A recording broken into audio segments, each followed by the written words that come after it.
Before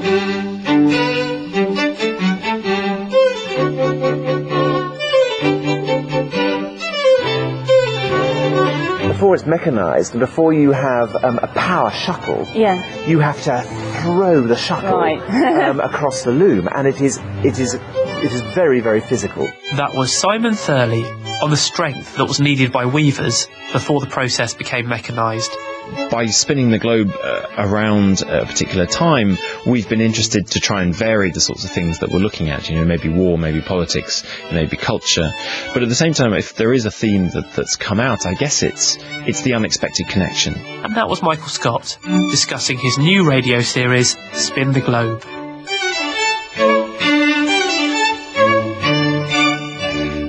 Hello, and welcome to the History Extra podcast. My name is Rob Attar, and I'm the editor of BBC History magazine, which is the UK's best-selling history magazine.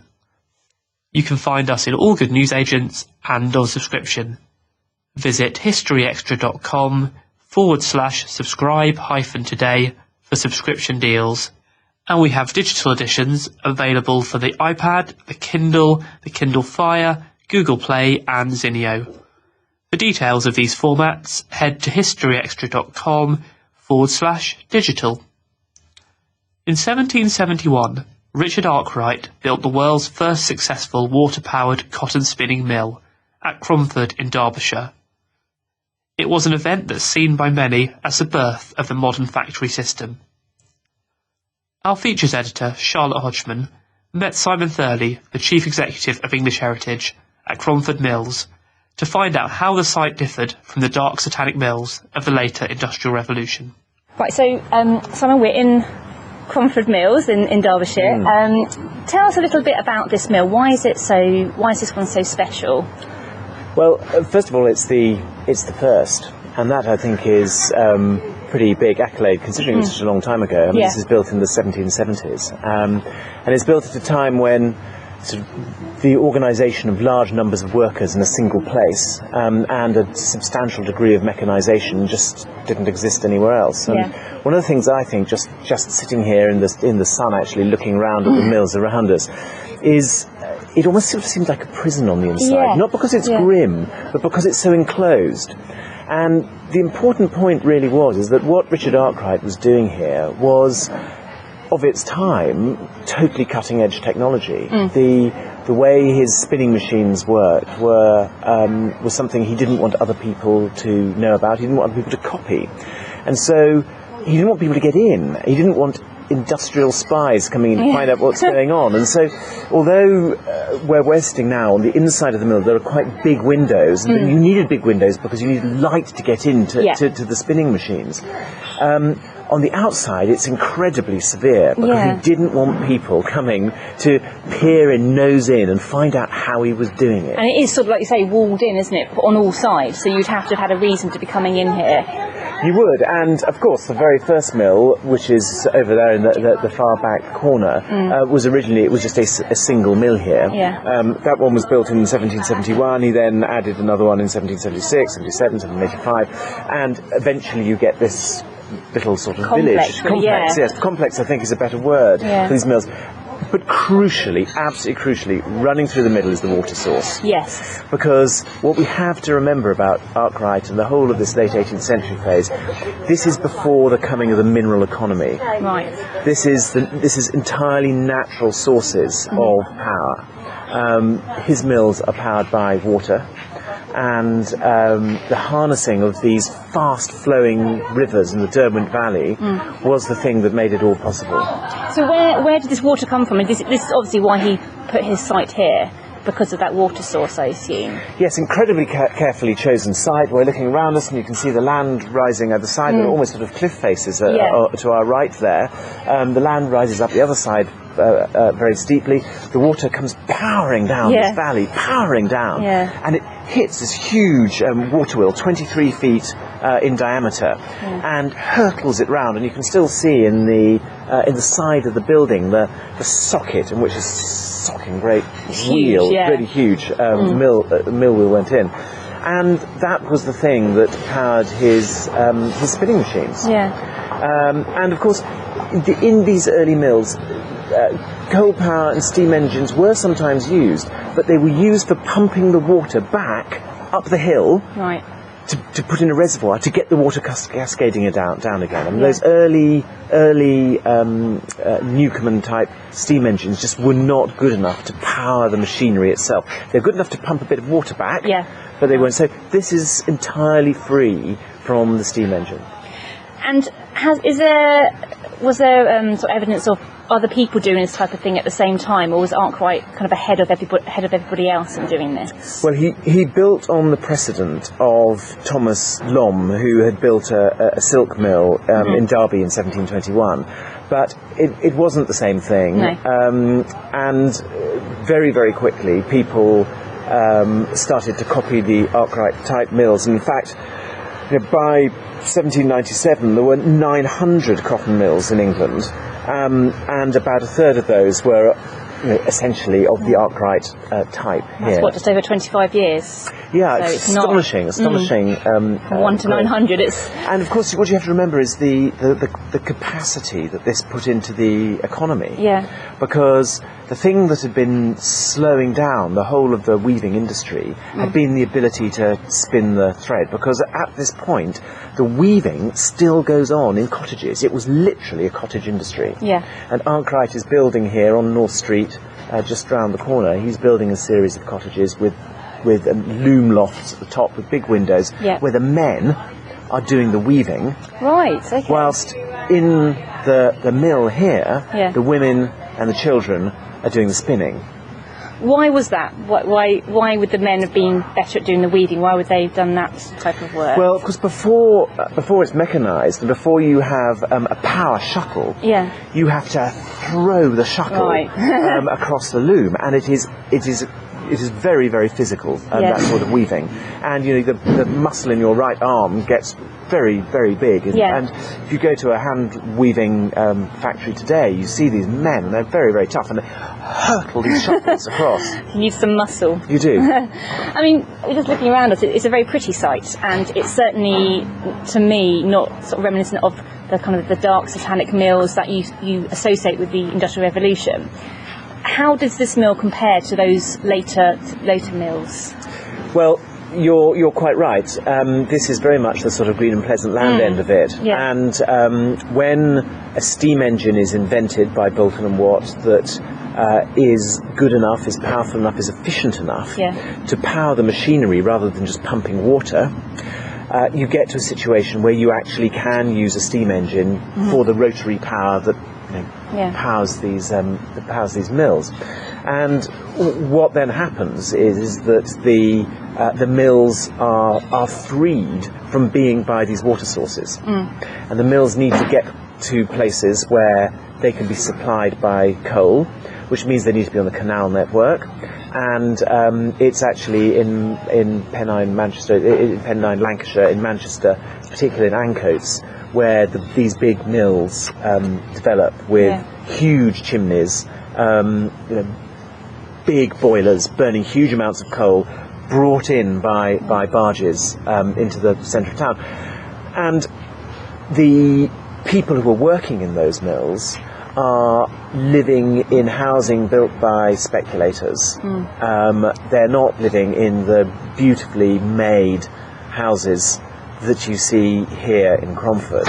And you move from a situation where the model here was essentially the estate village. This is a rural agricultural model, to an entirely new way of organising and housing and accommodating labour, which is the urban way, which we then come to associate with the, as you say, the dark satanic mill side of things. So Arkwright actually built a village for his workers. When was that built? Was that there from the start?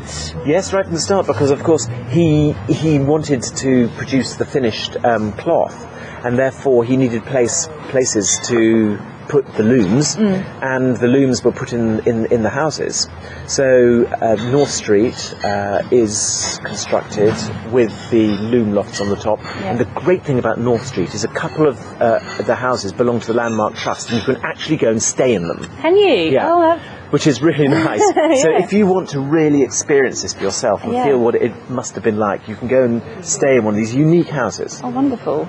And what sort of man was Arkwright, do you think? I mean, some people have sort of cast him as more of a shrewd businessman than a kind of genius inventor. Do you think that's fair? I mean, he sort of did use other people's technology, didn't he, to kind of get to where he was, to that position that he could open this sort of mill? Yes, I think that throughout history you have people who are brilliant inventors, and if they don't have the business acumen, their inventions are either pinched by someone else or sink to the bottom and never heard of. So Arkwright has this remarkable blend of skills, if you like. He's incredibly entrepreneurial.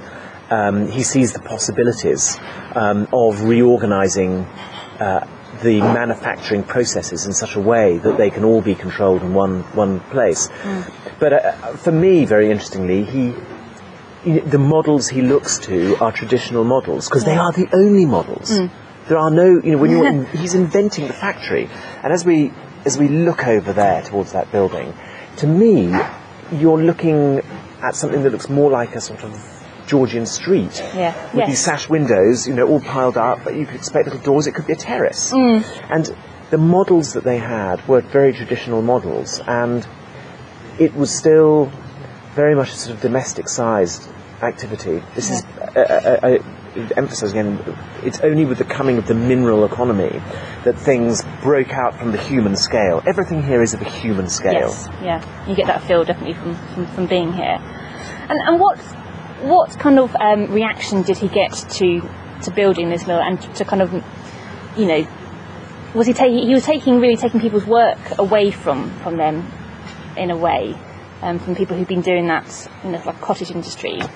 How did people feel about that? Well, I think to begin with, of course, the mills were only dealing with a very small amount of production. But by the end of the 18th century, they had certainly virtually wiped out any sort of cottage industry of people spinning. Yes. Because this was happening on such a big scale, so fast. And the big feature really is the pace of innovation, the pace of inventions, and the rapid, and the water frame is a bit of machinery that he invents here that allows him to spin, but things like the flying shuttle and all sorts of other bits of kit that come thick and fast really propel this industry, the cotton industry, into an extraordinary position of world dominance, and literally world dominance. And yes, it not only wipes out a lot of domestic activity, it wipes out world activity.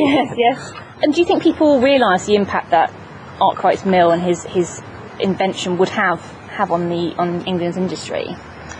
Well, I remember first getting my very first computer, which is a thing called an Amstrad, and of course one had absolutely no idea when I was sitting there writing my MA on an Amstrad what was about to happen to the world. One just didn't. This was intermediate technology then, and I don't think anybody could have predicted. And I particularly don't think anyone could have predicted the coming of the mineral economy. No. That was the thing that really changed everything. Yeah. You mentioned a little bit how he built this village for his workers. What was his relationship with the workers like? Did he sort of looked after them by the sounds of things and made sure that they were... Oh, it was pretty tough. Oh, okay. It was tough. I mean, you needed to... there's a bell out there on top of on top of there, and when the bell rang, you came here. If you didn't get in before the gate closed, work time, you were left outside. You didn't get paid for the day. Okay. I mean, it was pretty tough. It was pretty tough. Yeah.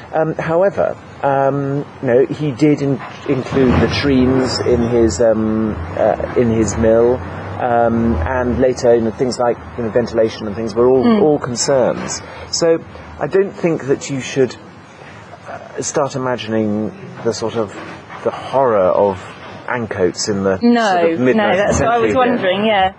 So the mills themselves today are sort of shells. There's nothing in there at the moment, but you do get a sense of the immense space inside.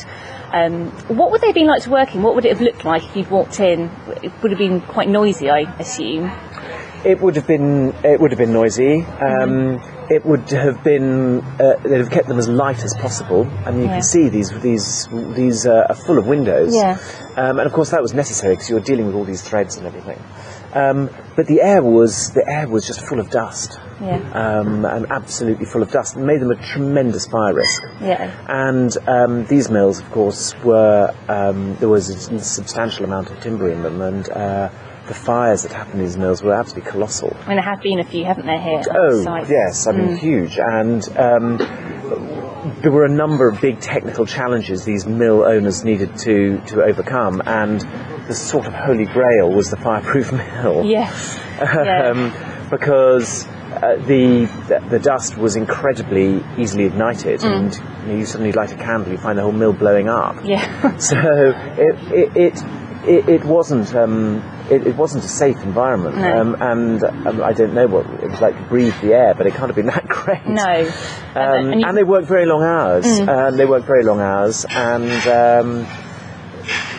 it was life before protective state legislation, really. Yeah.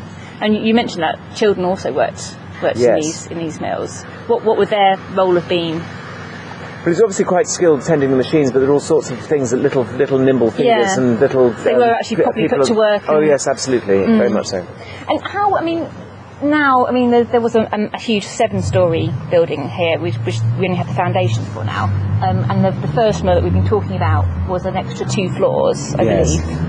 How was it set up? So did you have the machinery at the very bottom, as you got where the water wheel was? How was where was all the technology, and where was all the work going on? Well, the key thing is how you transmitted your power. Power transmission was at the heart of it, because you had this huge water wheel, and then you had to take from that wheel the rotational power and transfer it to the other floors. Yeah. And so you had systems of bands and drives, all of which were made of timber. Yeah. Taking the power up. And the dimensions of the buildings were very much determined by the sizes of the spinning machines themselves. Yeah. So they were ranged across the floors, and the power was taken up to them. So there was always going to be a limit on the size of the building.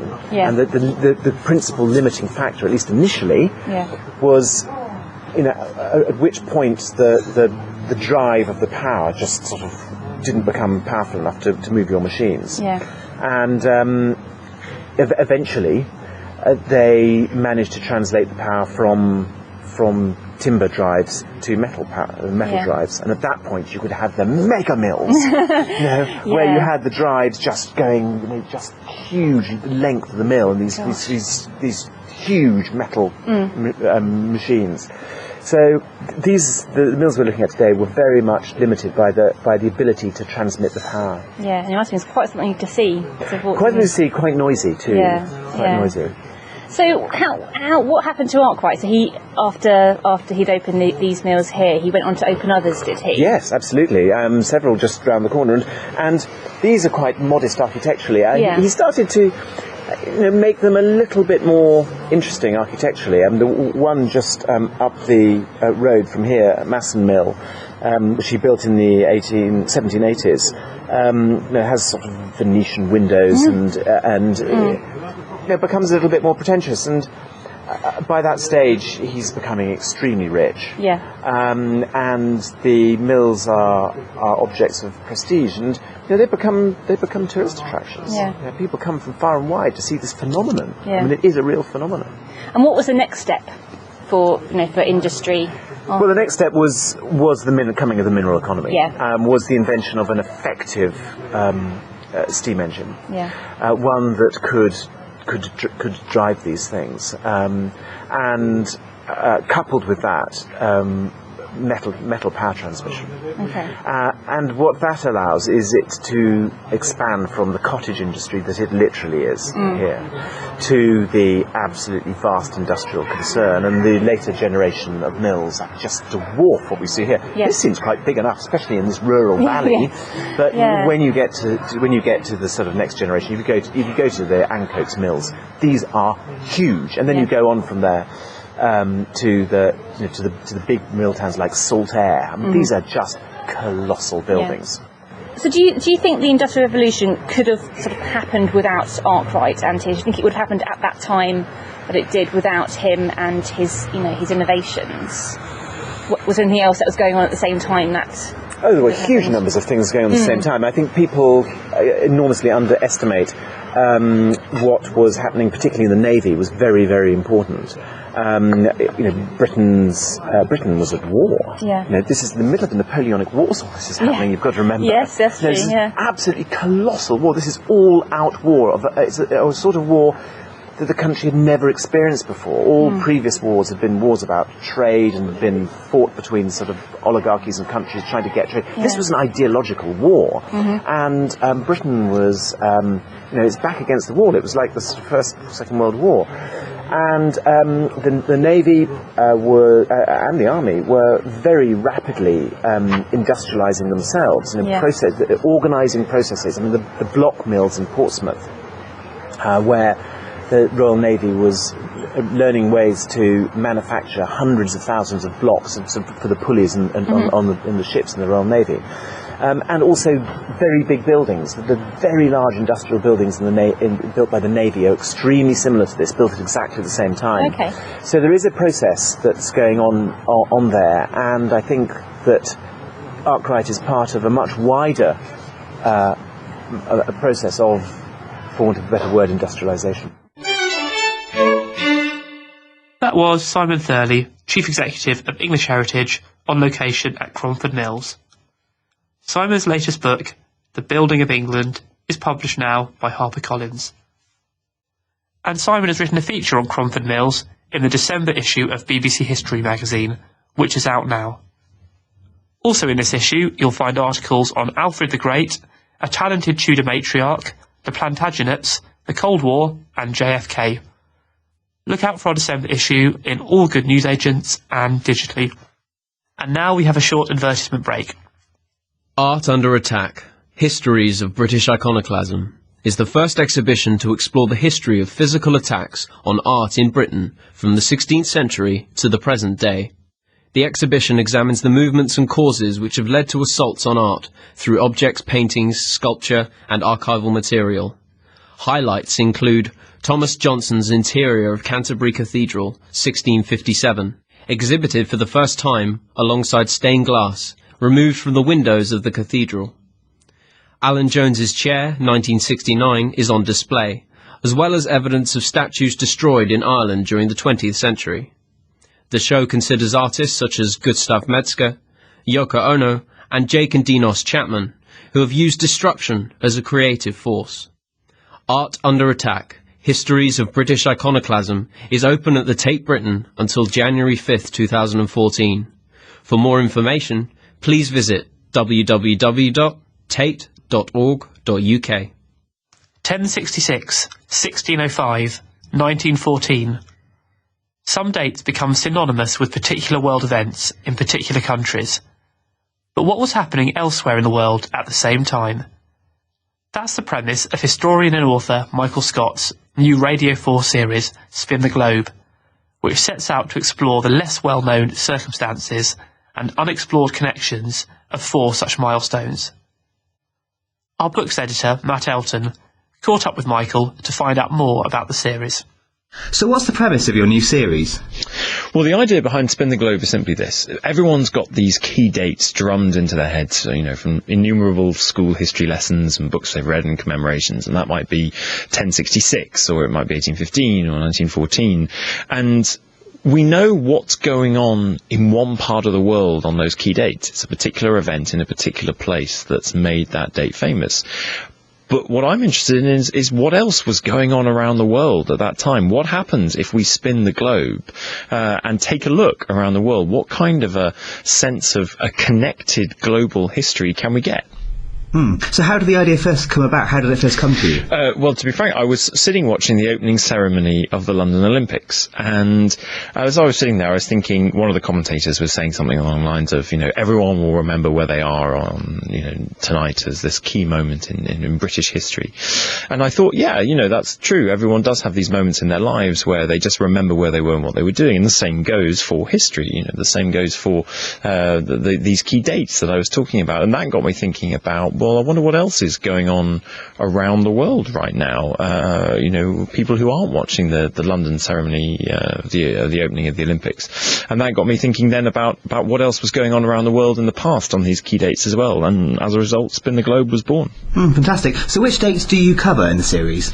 Well, we're kicking off, because we're going out, the first episode's going out soon after Bonfire Night, we're going to kick off with 5th of November, 1605 and the Gunpowder Plot. And then we're going to move on to 1066, probably one of the most iconic dates that's in everyone's heads.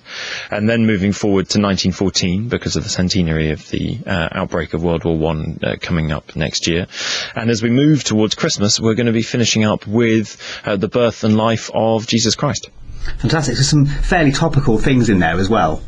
Yeah, I mean, that's what we wanted to do. The extraordinary thing about this idea and this series is that there are any number of dates that we could hit upon and pick. There are any number of famous dates that when we look back through the history books we could pick on and then spin the globe around. And I think that's what makes it quite so exciting.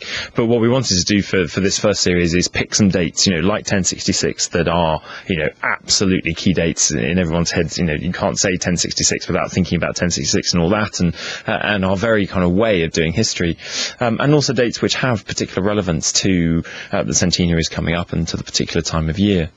Brilliant, thank you. And so the first programme is about 1605, as you say. What other countries and events do we visit in this instalment? Well, we kick off in London, and the way we're doing each episode is to spend a moment talking with an expert as to why that particular event has made that date so famous, and to bring us up to speed on the latest developments, the latest insights, the latest thinking.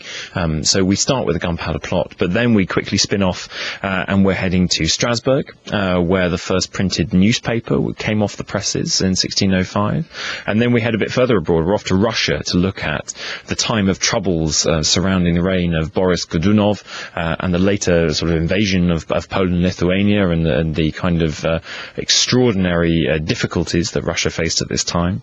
And then we're off to Persia. We have a look at Shah Abbas I of Persia, ruling at this time, and his plans and his goals and his sort of tactics that he used to achieve those goals. And then we skip all the way around to the New World, and we look at some of the very early expeditions going out in 1605 towards Maine, and the characters involved in those. And something that interests me as well is the way that these events sometimes kind of link into each other and affect each other. Do we get a sense of how the Gunpowder Plot affected these events elsewhere in the world? Yeah, I mean, I think what's come out of this is fascinating. I'm not an expert in any of these periods, and so it's been as much a journey of discovery for me as I hope it will be for the listeners. And every time we spin the globe, everywhere we turn to an expert in that particular period and place to find out, what are the key insights and ideas. And what has come out of doing that, and what I think our experts who have joined us have also found really interesting, is the way these connections come out of the earth when you spin the globe and you connect up history. And so one of the interesting ones in 1605 is that the expedition going out in 1605, headed by a chap called George Weymouth, that headed towards the coast of Maine, and which was there as a trading expedition to begin with, was actually funded by the Duke of Norfolk, one of the foremost Catholic sort of figures in England at the time. Now, following, of course, the Gunpowder Plot, Catholics were not in particular favour, and as a result, the Duke of Norfolk was in no place to finance any future expeditions. But if history had been different, if the Gunpowder Plot had not happened, then we may well have seen a Catholic sort of exodus from England towards these new foundations in the New World in several years earlier than we did actually eventually see proper colonial foundations being made in the New World. And a later programme, as you say, explores 1914, which of course is going to be big news next year for the centenary of the First World War. But I mean, what else was happening while that was looming? Next year's a very big year for the marking of the outbreak of war in 1914. And we start the programme in the Imperial War Museum, and we're talking with the curators and the experts. And of course, they're setting up a massive new exhibition to mark that moment, and a complete redesign of their galleries. So we're there with them in situ in the middle of the construction site, looking at what they're choosing to focus on and how they think it's important to tell the story of 1914 at this important juncture. But then we spin off around the world, and we're heading to, for example, to Venezuela, where Venezuela struck oil in 1914 and changed the future of their country forever. We also look at the story of Gandhi. Now, Gandhi had actually come from some very early successes in South Africa to London, where he was when war broke out in 1914, and he surprised the authorities by supporting the war effort in the best way that he could, setting up a particular ambulance corps. And that time of his in London was actually, talking with the experts, quite fundamental to his later thinking. But we also then head off to German East Africa, where we look at the completion of an absolutely extraordinary railway that went all the way inland from Dar es Salaam. And we're also spinning the globe to New York, where despite the war clouds that were gathering in Europe, in the dance scene of New York in 1914, it was the foxtrot that was invented. And our expert here, well, we couldn't think of a better dancing expert than to turn to Len Goodman, the chairman of the judges of Strictly Come Dancing, and we caught up with him in his dressing room at Planet Strictly to talk about the foxtrot with him. You touched there on all these events happening kind of in the lead up to the war. Do we get a sense of if people were aware that war was coming? Yeah, that's an interesting one. I mean, obviously, certainly within Europe, very much so. And if you spin the globe out to somewhere like New York, I mean, obviously our focus is much more of a cultural kind of hotspot, and there you get much less of a sense, particularly in 1914, that people's minds were focused on these things. Out in Venezuela, the situation in Venezuela with the discovery of the oil, as we were finding out, is such that people were struggling to come to terms with this, in many ways, invasion of their country, and also to deal with the way in which those oil revenues were then being parcelled out in a pretty crooked manner, to be honest, as we discovered. So I think there the focus was very much on survival and the country's own interests as much as it was on the wider world. You mentioned there as well that you visited the Imperial War Museum. What places did you visit and sources that you used were most useful or most surprising, I suppose? Well, what we've tried to do, as I said, is every time we spin the globe and with each event that we start with, we've turned to the experts, and they've been our guides to help us understand and unlock these different worlds that are all united by the time at which they happened. So, in terms of sources, we're in the hands of our experts to sort of direct us to some of the most important readings and sources, and in some cases in the programs we're bringing those readings to the audience as well. So we're reading excerpts from particular key texts, for example, and we've also been in the British Museum, where we've been looking at some beautiful images of Shah Abbas I of Persia, for instance, and working with the experts thinking about what those images were supposed to say. And we've also been to the British Library. So there we were looking at some early versions of Sima Guang's comprehensive comprehensive mirror to aid in government, I should say, is the English translation, which was his fantastic 8-volume history of Chinese history that was supposed to be a sort of tool to help those in government be better at governing. And are there any themes that started to emerge as you put these programs together? Yes, I mean, I think in some ways, by spinning the globe around a particular time, we've been interested to try and vary the sorts of things that we're looking at. Maybe war, maybe politics, maybe culture. But at the same time, if there is a theme that's come out, I guess it's the unexpected connections. I think that would be the theme that's really struck me. I mean, one of the most surprising things that I've discovered in this journey is with the 1066 program, and there, of course, we know about William, Duke of Normandy, invading England in the Battle of Hastings.